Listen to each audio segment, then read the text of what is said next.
दोस्तों नमस्कार। आप देख रहे हैं अपना YouTube channel be your money manager. दोस्तों, देश के केंद्रीय बैंक भारतीय रिजर्व बैंक यानी आरबीआई ने एक और सहकारी बैंक पर प्रतिबंध लगा दिया है और वह बैंक है महाराष्ट्र के सतारा जिले के वाई स्थित हरिहरेश्वर सहकारी बैंक।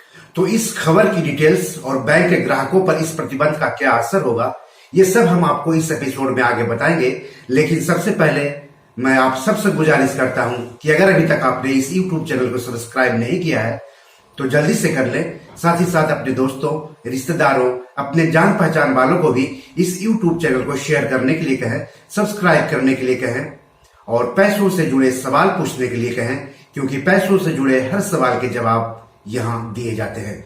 तो चलिए आगे बढ़ते हैं।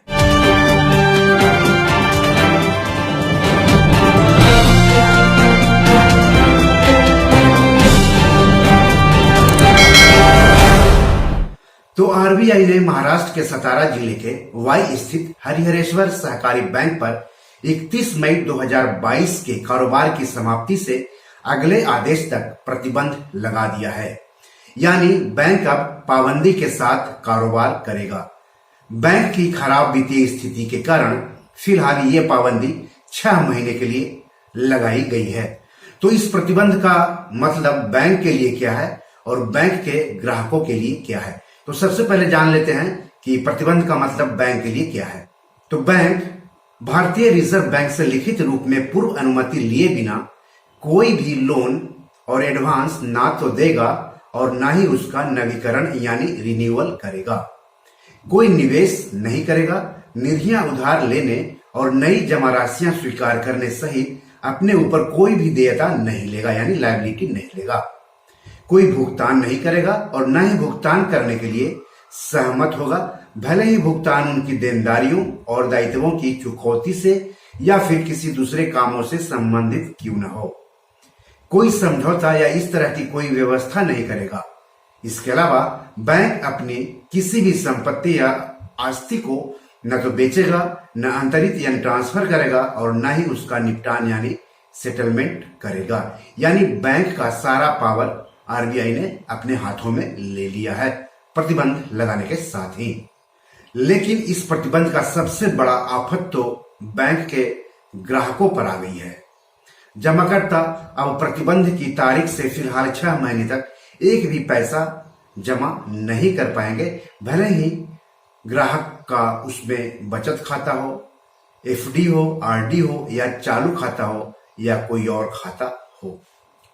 इसके अलावा पाबंदी की शर्तों में कहा गया है कि सभी जमाकर्ता अगले आदेश तक अपने सभी बचत खातों या चालू खातों या अन्य जमा खातों जैसे कि एफडी, आरडी या कोई और डिपॉजिट स्कीम में से एक भी पैसा नहीं निकाल पाएंगे।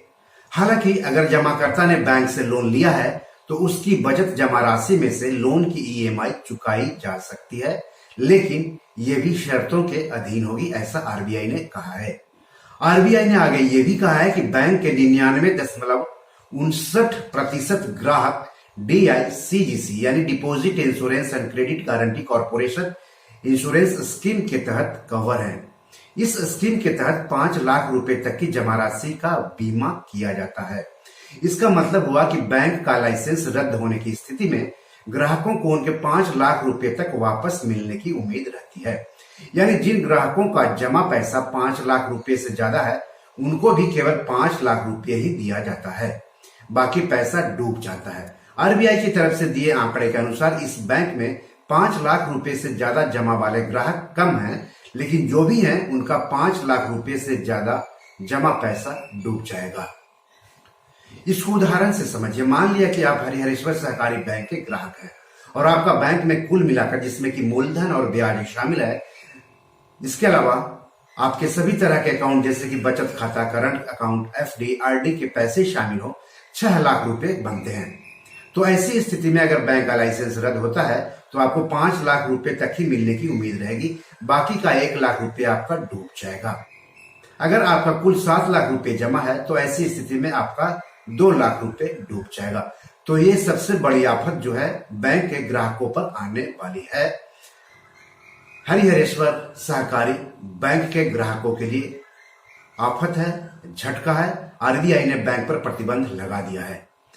हालांकि हरिहरेश्वर सहकारी बैंक पर प्रतिबंध लगाते हुए भारतीय रिजर्व बैंक ने यह भी साफ कर दिया है कि बैंक पर लगाए गए इस प्रतिबंध का मतलब भारतीय रिजर्व बैंक द्वारा बैंक का लाइसेंस निरस्त करना नहीं है।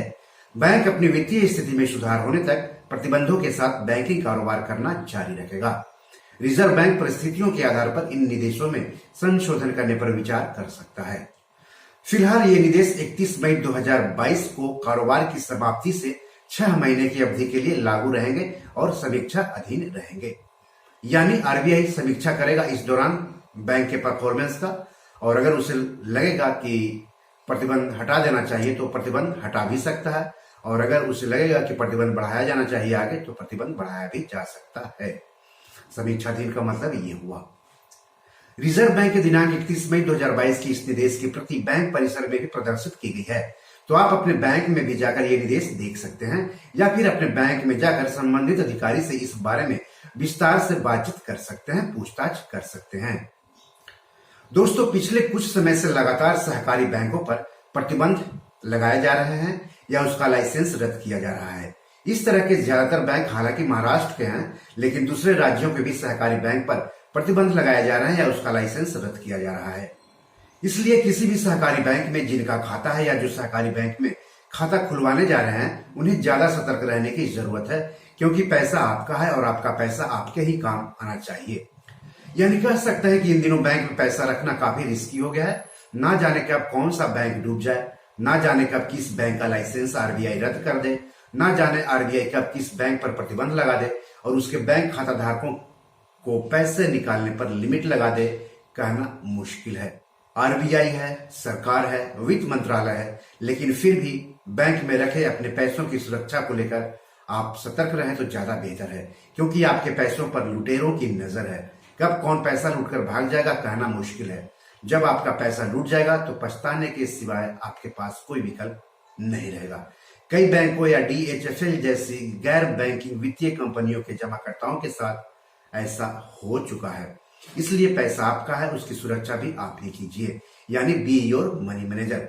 तो आप देखते रहिए बी योर मनी मैनेजर और पढ़ते रहिए हिंदी फाइनेंशियल वेबसाइट beyourmoneyManager.com और अपने फाइनेंशियल सफर को बेहतर बनाते रहिए।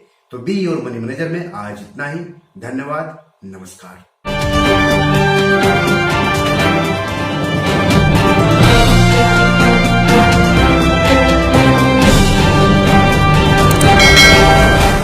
दोस्तों, ये मेरी 7 किताब है जो कि Amazon.com पर पब्लिश है। आप इसे डाउनलोड करके पढ़ सकते हैं।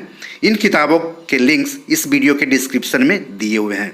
इन 7 किताबों में से 5 किताब मनी मैनेजमेंट पर है, यानी पैसा निवेश करके अधिक पैसा कैसे कमाएं पर आधारित है।